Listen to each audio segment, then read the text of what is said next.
Assalamualaikum warahmatullahi wabarakatuh.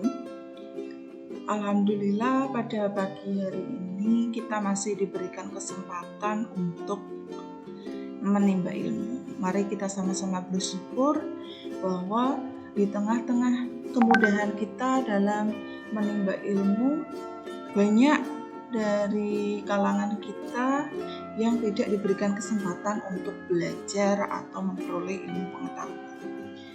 Saudara, saya berharap semoga hari ini saudara masih dalam keadaan sehat, selalu dalam lindungan Allah. Oke, di kesempatan yang baik ini kita melanjutkan materi perkuliahan, di mana pada pertemuan hari ini kita sudah masuk ke pertemuan ke-7 yang membahas mengenai media pembelajaran. Nah, mari kita bahas apa sih sebenarnya media pembelajaran itu? Kemudian kriteria media yang baik itu seperti apa? Bagaimana cara kita khususnya Anda sebagai calon guru untuk bisa mengembangkan atau menggunakan media yang tepat jika diterapkan dalam pembelajaran. Utamanya adalah pembelajaran di sekolah dasar. Oke, kita masuk untuk media. Nah, banyak sekali dari mahasiswa maupun justru guru dan lain sebagainya itu tidak bisa membedakan apa sih itu yang dinamakan media, kemudian apa yang dinamakan alat peraga, sumber belajar, kemudian sarana belajar dan lain sebagainya. Nah, ini beberapa pandangan mengenai media, kemudian media pembelajaran, kemudian media pembelajaran bahasa itu yang seperti apa, alat pelajaran, sumber belajar, kemudian sarana prasarana belajar. Jadi Anda sebagai mahasiswa, sebagai akademisi khususnya calon guru, tentu Anda harus bisa membedakan bedanya antara media dengan alat pelajaran, bedanya antara media dengan sumber belajar, dan media dengan sarana dan prasarana belajar. Oke, media itu kan diambil dari berasal dari kata medium, yang secara harfiah itu sebenarnya media berarti sebagai perantara. Gitu. Jika Anda ingin berbicara dengan tokoh misalnya Presiden Bapak Joko Widodo, tentu Anda membutuhkan perantara bagaimana Anda bisa berbicara dengan beliau. Nah, itulah perantara di mana nantinya bisa menyambungkan pesan. Ini ada beberapa pengertian yang wajib Anda ketahui antara media, alat peraga, dan lainnya. Oke, di sini saya sudah menyimpulkan ada beberapa hal. Jadi ada alat peraga, kemudian alat pelajaran, kemudian ada media pembelajaran dan sumber belajar. Bedanya adalah kalau alat pelajaran itu berarti kan alat yang digunakan oleh guru dalam proses pembelajaran. Alatnya atau pirantinya. Alat ini bisa misalkan penghapus, misalnya penggaris, busur. Jika masih menggunakan papan tulis ya berarti ada papan tulis dan lain sebagainya. Tetapi alat-alat ini tidak akan bisa menyampaikan pesan jika tidak guru yang menggunakan itu. Gitu. Jadi dia berdiri sendiri di mana dia tidak bisa menyampaikan pesan apa sih sebenarnya dalam pembelajaran itu. Gitu ya. Jadi kalau alat pelajaran adalah misalnya itu tadi, spidol dan lain sebagainya. Kemudian bedanya dengan alat peraga. Nah, ini beda lagi. Kalau alat peraga ini adalah alat yang digunakan oleh guru dalam proses pembelajaran guna. Nah, ini ada bedanya. Guna memvisualkan suatu konsep. Guru bisa misalkan menggunakan miniatur candi Borobudur, bisa menggunakan miniatur pesawat, atau bisa menggunakan miniatur kereta jika akan menerangkan tentang transportasi dan lain sebagainya. Atau alat peraga dalam mata pelajaran IPA juga banyak sekali. Nanti Anda bisa mencari contoh-contoh dari alat peraga itu apa, media itu apa, dan sumber belajar itu apa. Oke. Kemudian yang ketiga adalah media pembelajaran. Nah, media pembelajaran itu bisa dikatakan dari beberapa tokoh bahwa media adalah peralatan yang diisi dengan program untuk menyalurkan informasi sehingga informasi tersebut dapat diserap semaksimal mungkin oleh si penerima informasi. Media ini bisa berupa audio, bisa berupa audiovisual, bisa berupa multimedia, bisa berupa gambar, cat, kemudian tabel, dan lain sebagainya.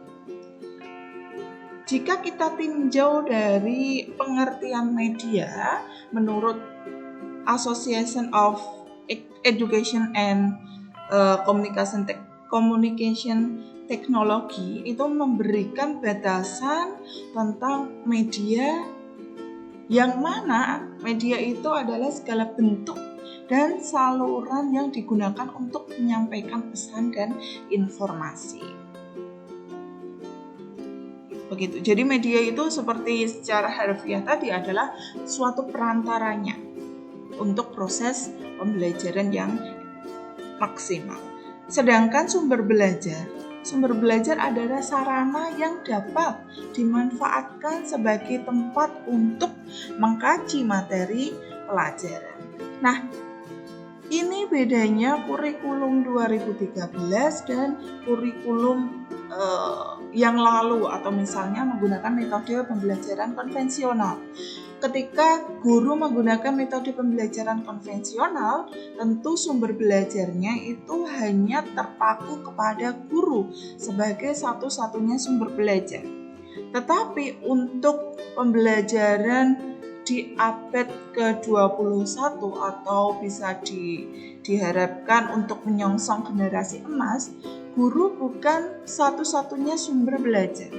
Ini repot sekali jika guru hanya satu-satunya sumber belajar. Misalnya dihadapkan dengan situasi yang tidak terdeteksi atau situasi yang tidak pernah terfikirkan sebelumnya, seperti keadaan kita di musim atau di pandemi ini. Nah, guru kan tidak bisa bertatap langsung dengan siswa, maka dibutuhkan sumber-sumber belajar lain yang bisa diakses siswa. Contohnya di sini bisa menggunakan majalah, bisa menggunakan koran, atau bisa menggunakan media-media online lainnya. Gitu. Atau siswa bisa mengakses sumber belajar yang bukan hanya dari guru. Nah, ini ada beberapa contoh sumber belajar yang bisa digunakan dalam pembelajaran, misalnya tadi laboratorium, atau bisa sumber belajarnya siswa diajak karya wisata, mengunjungi museum. Kemudian siswa diberikan kesempatan untuk mencatat laporan pembelajaran. Kemudian perpustakaan, buku, modul, bahan ajar, dan lain sebagainya. Kita masuk ke skema dari proses pelaksanaan pembelajaran. Nah, di sini disebutkan sumber informasi adalah guru. Jadi yang akan memberikan atau menjadi fasilitator untuk menyampaikan informasi kepada siswa adalah guru. Guru sebagai tombak dari pembelajaran, maka guru harus membekali diri dengan keterampilan-keterampilan, dengan kompetensi, dan juga dengan keprofesionalitasnya. Jadi sumber belajar atau sumber informasi di sini guru, walaupun guru juga bisa menggunakan sumber-sumber belajar yang lain. Kemudian guru menyampaikan pesan. Nah, pesan yang dikomunikasikan ini harus mencangkup kepada yang diharapkan dari tujuan pendidikan Indonesia, di mana harus mencangkup kompetensi kognitif, afektif, dan juga psikomotor. Nah, salurannya di sini adalah media yang digunakan oleh guru. Saluran ini adalah perantara yang mana bisa membantu guru untuk meningkatkan pembelajaran agar lebih efektif dan bisa ditangkap oleh siswa. Salurannya ini bisa menggunakan visual, audio, bisa juga gerak, bisa juga menggunakan audio visual. Nah, bisa mengkombinasikan antara audio visual dan juga gerak, animasi dan lain sebagainya. Bisa juga menggunakan sensoris. Ini beberapa jenis media yang bisa dipilih oleh guru. Nantinya bisa dikembangkan guru dengan lebih maksimal dan sekreativitasnya guru bagaimana mengembangkan media yang tepat. Begitu. Kemudian di sini penerima pesannya jelas yaitu siswa. Gitu ya. Jadi siswa akan menerima pesan yang disampaikan guru dan guru menggunakan media untuk membantu penerimaan pesan kepada siswa. Media ini dari beberapa penelitian banyak sekali riset yang mana media itu dapat membantu pembelajaran menjadi lebih efektif, kemudian siswa menjadi lebih paham, siswa menjadi tidak bosan dalam pembelajaran, yang mana ketika guru hanya menyampaikan dengan ceramah, siswa akan bosan. Tetapi dengan penggunaan media, penggunaan alat bantu pembelajaran, itu siswa menjadi lebih tertarik untuk belajar. Nah, kemudian pertanyaannya adalah bagaimana indikator dari baik buruknya suatu media. Kembali ke ini tadi, guru menyampaikan pesan atau pesan yang dikomunikasikan melalui media itu dan bagaimana siswa itu bisa memperoleh pesan itu. Jadi indikatornya bukan media itu dinilai dari mahalnya media itu, misalnya pakai media-media yang dirasa kesulitan atau guru membutuhkan banyak biaya. Bukan dari itu indikator baik buruknya media. Tetapi indikator baik buruknya media adalah bagaimana atau sejauh mana pesan itu bisa diterima oleh siswa, sejauh mana siswa bisa memahami pesan tersebut. Maka bisa dikatakan media itu baik ketika di sini ada guru yang menyampaikan pesan tetapi ada tanggapan siswa yang bingung. Siswa A mungkin dia akan memikirkan atau bingung. Nah, siswa B malah ketawa, siswa C malah takut. Nah, apa yang mau disampaikan guru? Ini penangkapan siswa di sini berbeda-beda. Maka media itu dikatakan tidak tepat atau tidak efektif digunakan dalam pembelajaran itu. Begitu. Jadi indikatornya adalah apa yang disampaikan guru, pesan apa yang disampaikan guru ini berhasil ditangkap oleh siswa sebagaimana maksud dari tujuan pembelajaran itu. Jadi siswa menjadi lebih paham, lebih tertarik dan lain sebagainya. Itulah indikator keberhasilannya. Dan nanti muaranya adalah bisa dilihat dari hasil belajarnya, dari sikap siswa dan juga dari keterampilan siswa. Oke, kita lihat kerucut pengalaman dari Edgar Dell. Di mana kerucut pengalaman ini adalah piramida. Nah, dari piramida ini Anda bisa lihat dari yang paling ujung, paling kerucut ini adalah lambang verbal, kemudian bawahnya adalah lambang visual, yang ketiga adalah lambang verbal visual, dan yang keempat lambang verbal visual gerak, sampai di pengalaman langsung yang mana menempati posisi tertinggi atau posisi terluas, maksud saya. Posisi ini paling besar. Jadi kerucut pengalaman atau pemahaman siswa itu yang paling mudah siswa ingat, paling mudah siswa pahami adalah dimulai dari pengalaman langsung. Pengalaman langsung dari siswa ini siswa menjadi lebih paham. Gitu. Nah, tetapi ada beberapa hal yang tidak mungkin guru hadirkan dalam pembelajaran secara langsung. Mungkin saja ketika siswa harus mengamati seekor kerbau. Misalkan ya ini, siswa mengamati seekor kerbau. Mungkin saja siswa menjadi lebih paham dengan pengalaman langsung, atau siswa mengamati langsung kerbau itu secara konkret bentuknya seperti itu. Diamati, dilihat, dipegang, dan lain sebagainya. Tetapi ada kalanya guru tidak mungkin menghadirkan kerbau itu di dalam kelas, ya kan? Jadi guru membutuhkan media pengganti dengan pengalaman tiruan, dengan video dan lain sebagainya. Itulah media pembelajaran. Ini kerucutnya. Jadi bahkan yang paling mudah ditangkap oleh siswa di sini adalah pengalaman langsung.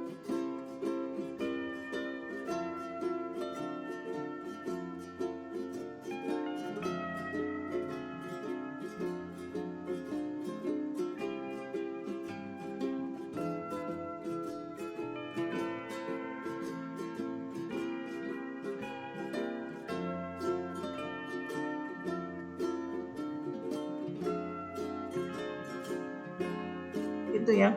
Jadi sebenarnya tuh ada alat atau perantara pembelajaran itu yang bisa langsung digunakan, atau ada alat yang tidak mungkin digunakan atau tidak mungkin dihadirkan langsung dalam pembelajaran, maka guru bisa menggantinya dengan tiruan ini tadi. Kemudian derajat yang ketiga adalah dramatisasi. Nah, untuk memudahkan siswa memperoleh pengalaman, selain pengalaman langsung, siswa juga bisa diarahkan untuk melakukan permainan bermain peran, drama. Dengan bermain peran ini, siswa akan lebih mendalami peran apa yang digunakan, akan lebih mendalami cerita apa yang disampaikan, dan lain sebagainya. Maka pengalaman yang didapat siswa atau informasi yang didapat siswa juga lebih banyak gitu. Kemudian bisa juga dharma wisata atau karya wisata tadi. Siswa diajak ke museum, kemudian siswa mengamati apa yang ada di museum. Kemudian siswa membuat laporannya. Gitu. Nah, sampai kepada lambang verbal ini adalah pengalaman yang paling kecil yang bisa ditangkap oleh siswa. Artinya apa? Ketika guru menyampaikan hanya dengan ceramah, siswa menangkapnya itu hanya sekilas. Kenapa? Karena ingatan seseorang itu terbatas. Jika dia tidak melakukan langsung atau dia tidak mempunyai pengalaman langsung dalam hal itu, maka dia hanya membayangkan saja, dan bayangan itu kadang-kala siswa lupa. Kecuali kalau siswa mau mencatat, membuat resume dan lain sebagainya. Itu pun akan kalah dengan menggunakan media-media yang lain. Gitu.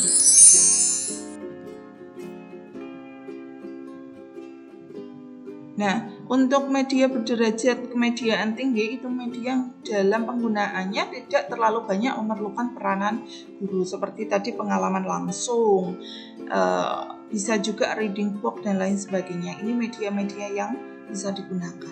Nah, guru juga bisa merancang media-media yang menggunakan atau berbasis multimedia, di mana menggabungkan antara audio, visual, dan lain sebagainya, sehingga siswa akan lebih paham dan siswa di situ bisa mengakses sendiri. Kemudian yang media berderajat rendah itu memerlukan banyak peranan dari guru. Contohnya media kartu, nanti guru harus mengarahkan siswa seperti ini dan lain sebagainya. Selanjutnya kita lihat dari cara memilih media. Untuk memilih media itu yang perlu guru lakukan adalah memahami karakteristik setiap media. Jadi guru juga harus pintar-pintar memilih dan memilah mana media yang tepat untuk kelas saya, mana media yang tidak tepat untuk kelas saya, gitu. Karakteristik media ini itu cocok nggak ya dengan kelas saya yang seperti ini? Itu juga akan mempengaruhi keberhasilan dalam pembelajaran. Kemudian menyesuaikan dengan materi yang akan dikomunikasikan. Jadi usahakan guru ketika merancang pembelajaran itu sesuai dengan materi yang dibahas. Jadi tidak melenceng dari materi. Sehingga fokus siswa tentu akan mengarahkan demi tercapainya tujuan pembelajaran. Yang ketiga adalah menyesuaikan dengan tujuan pembelajaran yang dicapai. Berkaitan dengan yang kedua. Dan yang keempat adalah menyesuaikan dengan situasi dan kondisi. Oke. Menyesuaikan dengan situasi dan kondisi. Jadi seperti yang saya katakan tadi, baik buruknya media itu bukan dilihat dari seberapa mahal media itu, tetapi dilihat dari sejauh mana media itu bisa membantu siswa memperoleh pemahaman. Artinya, jika Anda nantinya misal Anda mengikuti program pemerintah yang mana Anda harus ke luar daerah, di mana Anda ditempatkan atau mengabdi di daerah-daerah terpencil atau PPGT, maka Anda tidak mungkin menggunakan media, misalnya media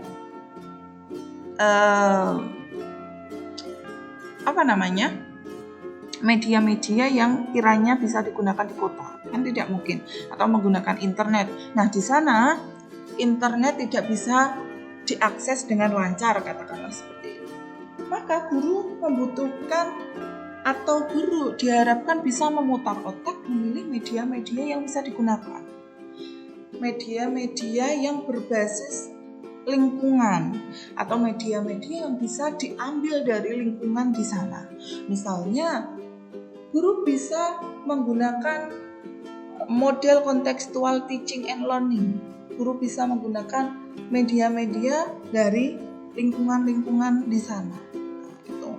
Jadi bagaimana guru mengolah apa yang ada di sekitar sekolah menjadi media yang tentunya menarik bagi siswa.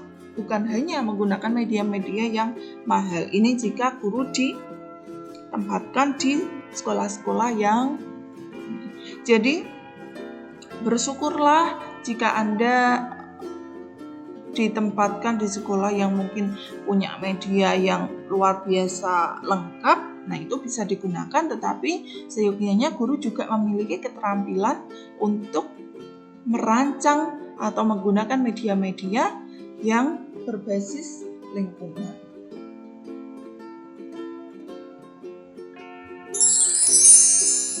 Nah, sekarang kita akan masuk ke kapan sih kita harus memilih media. Ketika memilih media itu dilakukan pada saat kita merancang program pembelajarannya, yaitu setelah Anda menetapkan kompetensi yang ingin dicapai. Jadi seperti yang saya arahkan Anda kemarin, Anda menganalisis kompetensi dasar dalam mata pelajaran Bahasa Indonesia. Anda bisa menganalisisnya di Permendikbud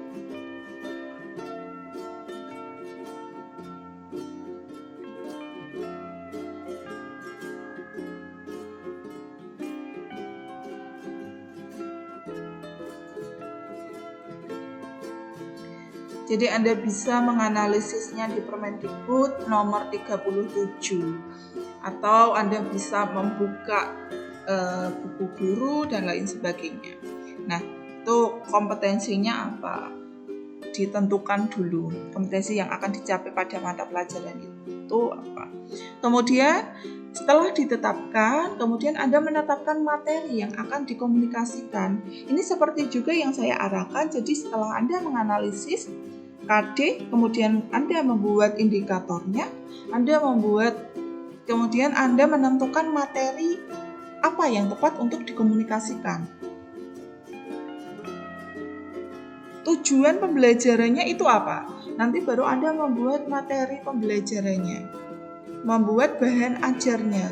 Setelah Anda membuat bahan ajarnya, selanjutnya dilakukan memilih media pembelajaran yang sesuai dengan materi, sesuai dengan tujuan, dan sesuai dengan kompetensi yang diinginkan. Dan materi yang akan dikomunikasikan. Itu kapan kita harus memilih medianya. Sehingga sinkron antara media yang diaplikasikan dalam pembelajaran itu sesuai dengan materi, kompetensi, dan juga tujuannya.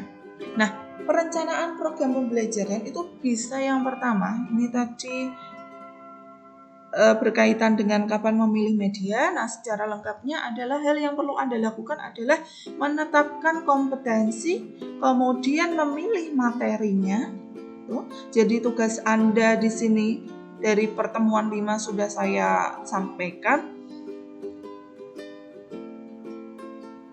Semoga Anda masih mengingat tugasnya, yaitu penetapan kompetensi. Jadi Anda menganalisis kompetensi dalam pembelajaran bahasa Indonesia. Nah, ini bebas Anda memilih kelasnya untuk latihan dan nantinya akan Anda simulasikan di akhir-akhir perkuliahan pakem bahasa Indonesia. Jadi memilih kompetensi, kemudian memilih materinya. Setelah materinya Anda pilih, Anda bisa memilih media yang tepat. Di sini di proses ini juga Anda bisa memilih metodenya, metode, teknik, strategi, model yang tepat dan menunjang pada proses pembelajaran. Setelah itu, media ini kan akan diaplikasikan di dalam pembelajaran. Nah, pada proses ini setelah guru sudah siap dengan perencanaan pembelajaran yang matang, guru melakukan proses pembelajaran. Di proses pembelajaran ini, guru sudah mengaplikasikan metode, media, mengaplikasikan model, dan teknik strategi, dan lain sebagainya. Nah, ini bisa dilihat di sini. Jadi, setelah proses pembelajaran ini dilakukan evaluasi. Evaluasi pun bisa dilakukan selama proses pembelajaran. Jadi kita bisa melakukan evaluasi, baik evaluasi untuk menilai sikap, keterampilan, kemampuan lain dan juga kemampuan pemahamannya atau kognitifnya. Nah, untuk evaluasinya, nanti guru bisa melihat apakah proses pembelajaran yang saya rancang ini tepat dalam pelaksanaannya. Nah, proses inilah yang dinamakan proses refleksi. Jadi, guru menilai proses pembelajaran yang sudah saya lakukan ini berhasil atau tidak. Ketika tidak, maka guru harus mencari solusi untuk pemecahannya ini di pertemuan selanjutnya. Jadi diperbaiki. Ketika hasil belajarnya mungkin rendah, maka seharusnya guru menyadari bahwa apa yang diajarkannya itu tidak tepat. Itu. Jadi ketika ada katakanlah 40 siswa di kelas yang pencapaian pembelajarannya itu hanya 10 siswa yang berhasil mencapai KKN dan sisanya siswa memperoleh nilai yang rendah. Itu sebenarnya kesalahannya di mana? Di gurunya atau di siswanya? Nah, guru ini harus pandai-pandai merefleksi dirinya. Di mana letak kesalahan dalam proses pembelajaran sehingga siswa memperoleh hasil belajar yang rendah. Jadi di proses refleksi ini untuk diperbaiki pada pertemuan selanjutnya dan selanjutnya.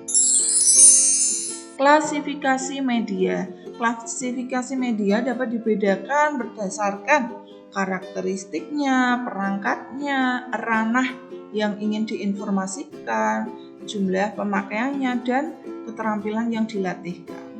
Oke, ini pengelompokan media menurut Anderson, di mana ada media audio, visual, cetak, audio cetak, proyeksi visual diam, dan lain sebagainya. Ada manusia dan lingkungan juga. Medianya ini adalah media konkret, benda nyata atau model, siswa bisa langsung diaplikasikan dalam pembelajaran.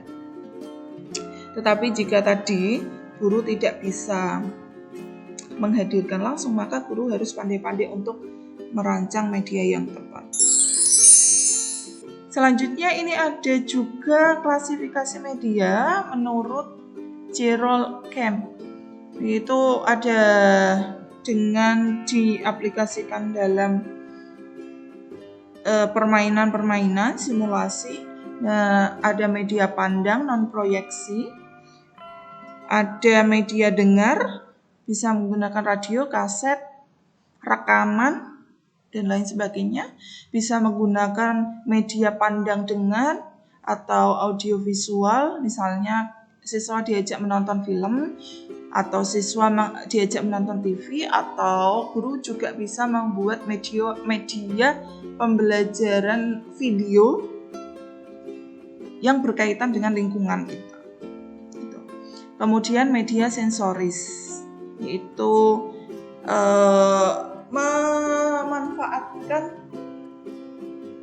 memanfaatkan indera-indera yang sudah ada pada siswa, yaitu mencangkup rasa, raba, bau, cecap, dan keseimbangan siswa. Itu juga bisa dirancang guru. Nah, nanti untuk pembuatan media Anda bisa menggunakan media apa yang ingin dibuat sebagai latihan. Oke, untuk klasifikasi media berdasarkan ranahnya tentu ada kognitif, afektif, psikomotorik atau lintas ranah, menggabungkan antara kognitif, afektif, psikomotorik. Kemudian klasifikasi media menurut salurannya. Salurannya tadi ada pandang, ada dengar, audio, ada audio visual, rasa, sensoris, permainan, dan lain sebagainya. Untuk perangkat kerasnya ada papan flanel, papan seli, tetapi ini harus disisipkan atau diberikan software, atau Anda mungkin pernah membaca pengertian media dari beberapa tokoh yang mengatakan media adalah alat hardware yang disisipi oleh software. Maksudnya apa? Hardware di sini kan alatnya papan tulis atau alat kertas dan lain sebagainya. Nah, itu disisipi softwarenya, yaitu materi yang bisa menghantarkan pesan itu. Nah, gitu. Misalnya papan tulisnya nanti ditempeli media-media gambar, media-media permainan-permainan dengan papan putar atau apa dan lain sebagainya. Kemudian klasifikasi media berdasarkan jumlah pemakainya, yaitu kecil. Pemakaian kecil itu terbatas orangnya, mungkin hanya bisa diakses untuk 10 orang, sedang misalnya lebih dari 20-30 orang, besar yaitu bisa diakses sampai 50 sampai ke 100, atau sangat besar itu lebih dari 100 peserta. Nah, ini juga harus disesuaikan. Apakah media ini tepat jika saya gunakan untuk menyampaikan pesan kepada lebih dari 100 orang? Tentu saja harus memilih dan memilah itu tadi. Ya. Jadi media yang kecil ya untuk 10 orang atau untuk praktik 10 orang saja, tapi media kecil itu tidak bisa digunakan untuk jumlah pemakaian yang besar. Nah, itu harus guru sesuaikan dengan lingkungan belajar. Nah, ini bisa penggunaan media itu, pemanfaatan media itu, guru juga bisa menyisipkan permainan-permainan bahasa. Misalnya untuk meningkatkan kemampuan keterampilan menyimak, guru bisa menggunakan bisik berantai, bisa menggunakan rantai kata. Nah, bisik berantai ini kan siswa satu dengan yang lainnya itu berbisik, siswa yang satunya menangkap pesannya. Itu untuk meningkatkan keterampilan menyimak, begitu ya. Jadi bisik berantai itu guru juga harus menggunakan media yang tepat yang bisa menunjang permainan itu tadi. Jadi nanti bisik berantainya mungkin diberikan media-media seperti video dan lain sebagainya. Jadi satu orang menonton video pembelajarannya, medianya. Nah, orang itu menyimpulkan cerita dalam video itu dan membisikkan kepada teman satunya. Itu juga bisa sebagai contoh. Ini ada banyak sekali, ada sambung suku, rantai kata, scramble,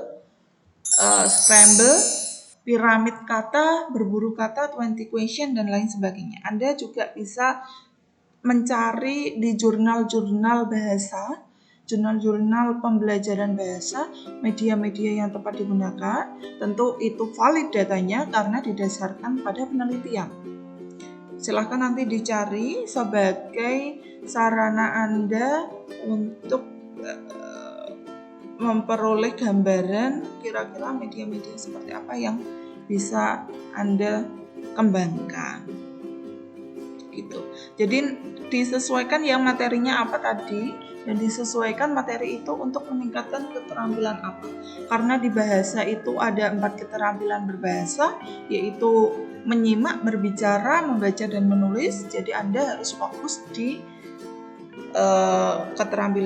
meningkatkan keterampilan berbahasa tersebut. Nah, fungsi-fungsi media didasarkan pada pembelajaran mendengar atau menyimak, yaitu memotivasi siswa untuk mencari dan mendapatkan sesuatu lebih banyak dengan mendengarkan. Kemudian ada siswa merasa bahwa apa yang didengarkan berhubungan dengan kehidupan nyata dan lain sebagainya. Kemudian yang fungsi media dalam pembelajaran berbicara itu memotivasi siswa untuk berani berbicara. Jadi media yang dihadirkan guru ini harus memotivasi siswa agar mau atau berani berbicara. Terus mengembangkan dalam wicaranya, membebani informasi dalam wicara yang menyangkut objek, tindakan, peristiwa, dan keterkaitannya. Kemudian yang keempat, memberi isyarat nonverbal dengan aman, dan yang kelima mendorong untuk berdialog dan menemukan. Jadi media ini seharusnya bisa membuat kelas itu lebih aktif. Aktif dalam artian aktif selama proses pembelajaran, aktif untuk menanggapi guru, aktif ikut serta atau berperan aktif di sini. Bukan aktif siswa mengobrol dengan temannya yang tidak ada bobotnya, begitu ya. Nah, yang ketiga yaitu media yang fungsi media dalam pembelajaran membaca. Nah, tentu diarahkan untuk siswa mau dan memotivasi siswa untuk ingin membaca dan lain sebagainya. Kemudian fungsi media dalam pembelajaran menulis bisa dilihat di slide saya, agar memotivasi siswa mengembangkan, memberikan informasi, memberikan isyarat, kemudian menyediakan rencana nonverbal dan lain sebagainya. Nah, untuk menulis misalnya guru juga bisa menggunakan media gambar bersusun, gambar acak. Lalu siswa diminta untuk menuliskan cerita dari arah gambar itu. Atau siswa diberikan, misalkan nih, siswa diputarkan video tentang perjalanan dari sekolah ke Simpang 7 katakanlah, karena di Kudus. Kemudian dari video itu siswa diminta untuk menuliskan denah dari sekolahnya ke Simpang 7 itu melewati apa, dan siswa harus menceritakan apa saja yang ditangkap dalam media itu. Nah, itu juga bisa digunakan guru dalam pembelajaran bahasa Indonesia, khususnya keterampilan menulis. Banyak sekali media yang bisa Anda lihat, bisa Anda pelajari, dan sebagai apa ya istilahnya, sebagai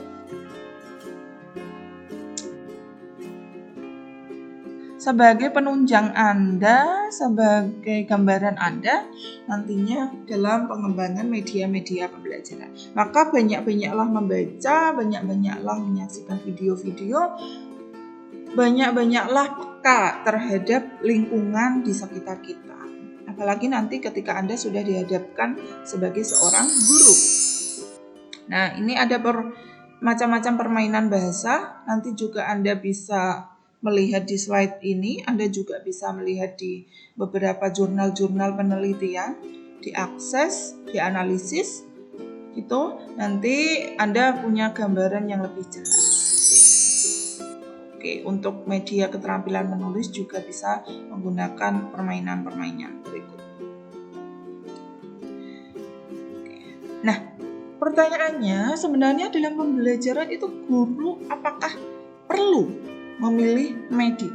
Jawabannya tentu Anda sudah tahu semua, sangat perlu. Karena media ini adalah membantu guru dalam menyampaikan pesan kepada siswa. Kemudian kriteria apa dalam memilih media? Kriteria pemilihan media yaitu tujuan yang ingin dicapai. Ini seperti tadi yang sudah saya sampaikan di awal, kita menentukan tujuannya itu apa sih yang mau disampaikan kepada siswa. Kemudian sasaran yang akan menggunakan media. Kita lihat dulu sasarannya. Ketika siswa saya adalah siswa yang begini, siswa yang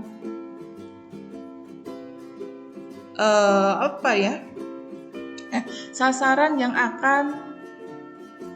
kedua adalah kita melihat sasaran yang akan menggunakan media, disesuaikan. Kemudian kita harus melihat karakteristik media yang dipilih, cocok nggak dengan sasarannya, cocok tidak dengan lingkungannya. Waktu pembuatan dan penayangan, kemudian biaya. Jika guru ingin menghemat biaya, maka guru harus kreatif dalam memanfaatkan apa yang tersedia dalam lingkungannya, tersedia di lingkungan sekitarnya.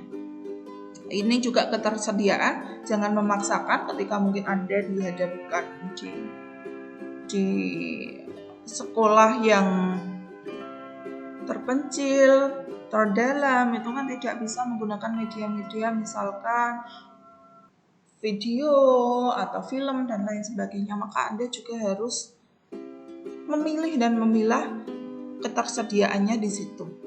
Kemudian konteks penggunaan dan mutu media harus dipikirkan juga. Prinsipnya yaitu lihat kelebihan dan kekurangannya, maka maksimalkan kelebihannya dan minimalkan kekurangannya. Yang kedua, gunakan media seperlunya, jangan berlebihan. Jika media yang digunakan berlebihan, justru malah siswa nanti tidak bisa menangkap pembelajaran itu dengan ini. Justru malah nanti akan menjadi bumerang sendiri. Jadi gunakan yang seperlunya yang bisa mencapai tujuan dari pembelajaran. Harus dapat membuat siswa aktif.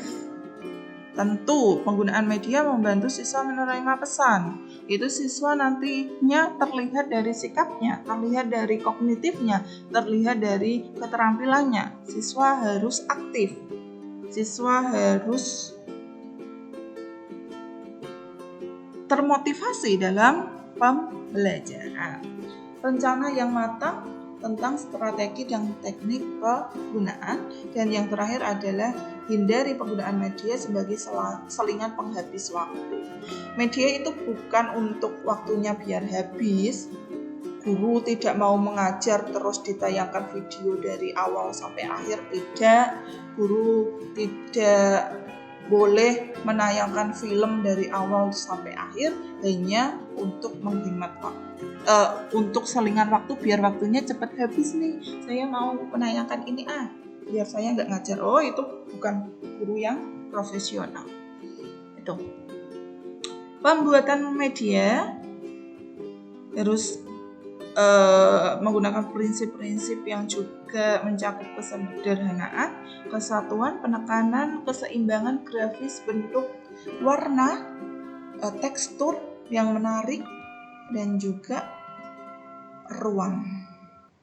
Nah, tugas Anda yaitu menganalisis kebutuhan media. Nah, seperti yang saya sampaikan ke accounting, ini Anda kan harus menganalisis kompetensi dasarnya.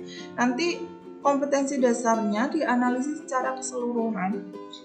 Bisa dibagi untuk yang menganalisis kelas rendah siapa, yang menganalisis kelas tinggi siapa. Kompetensinya apa saja dalam pembelajaran bahasa Indonesia.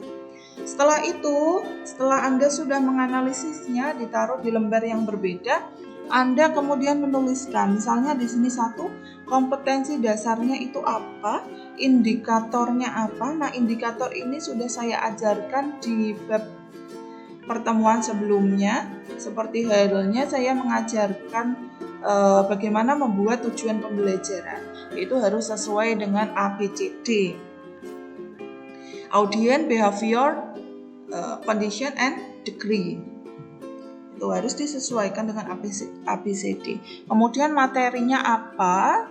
Pengalaman belajar dari pembelajaran yang akan dilaksanakan itu apa? Nanti pengalaman belajar yang diperoleh siswa ya. Kemudian deskripsi medianya. Nah, deskripsi medianya itu nanti Anda menyebutkan nama alatnya, bagaimana cara penggunaannya, apa kegunaannya, kemudian bagaimana cara penggunaannya. Kemudian yang 4, Anda juga bisa mendeskripsikan cara membuatnya. Dan yang kelima adalah bahan dan alatnya. Itu nanti yang perlu Anda buat. Analisislah KD, buatlah indikator dan tujuan. Kemudian buatlah materi pembelajarannya, yaitu bahan ajar. Anda diharapkan bisa membuat modul. Kemudian yang ketiga adalah media pembelajarannya. Tuh. Silakan buat semaksimal mungkin. Tentu nanti akan saya nilai, dan ketika nanti medianya itu kurang maksimal dan lain sebagainya, saya akan memberikan koreksi. Apa yang perlu Anda perbaiki dari media, dari materi ajar yang sudah Anda buat. Gitu. Nanti saya akan berikan koreksi, dan ketika nanti membutuhkan revisi, nanti Anda masih punya waktu untuk merevisi sebelum nantinya Anda mengaplikasikan dalam simulasi pembelajaran. Gitu. Jadi harus disesuaikan, harus dipikirkan dari kemarin seharusnya. Apa yang akan saya simulasikan atau materi apa yang akan saya simulasikan di perkuliahan Pakem Bahasa Indonesia. Itu untuk media pembelajaran saya rasa cukup. Silakan nanti Anda pelajari, Anda kerjakan semaksimal mungkin, Anda amati, Anda boleh melihat referensi-referensi yang lain dan aplikasikan. Jadi tugas yang baik adalah tugas yang selesai. Percuma jika Anda sudah merancang yang semaksimal mungkin, sebaik-baiknya, tetapi Anda tidak bisa menyelesaikan itu. Itu juga bisa dikatakan tidak baik. Jadi tugas yang baik adalah tugas yang selesai, maka selesaikan. Semangat belajar, semoga apa yang saya sampaikan hari ini bermanfaat untuk Anda dan bisa nantinya Anda terapkan di sekolah jika Anda sudah terjun langsung ke sekolah gitu. Kemudian ada tenggat waktu pengumpulan, jadi nantinya juga Anda punya waktu juga untuk revisi. Adapun pertanyaan-pertanyaan bisa Anda sampaikan di sarana WA group atau Anda bisa sampaikan langsung di Zoom. Itu ya. Terima kasih perhatiannya. Tetap jaga kesehatan, tetap patuhi protokol kesehatan. Semoga kita selalu dalam lindungan Allah. Sekian dari saya. Wassalamualaikum warahmatullahi wabarakatuh. Sampai jumpa, semoga kita bisa bertemu langsung tanpa ada halangan seperti ini.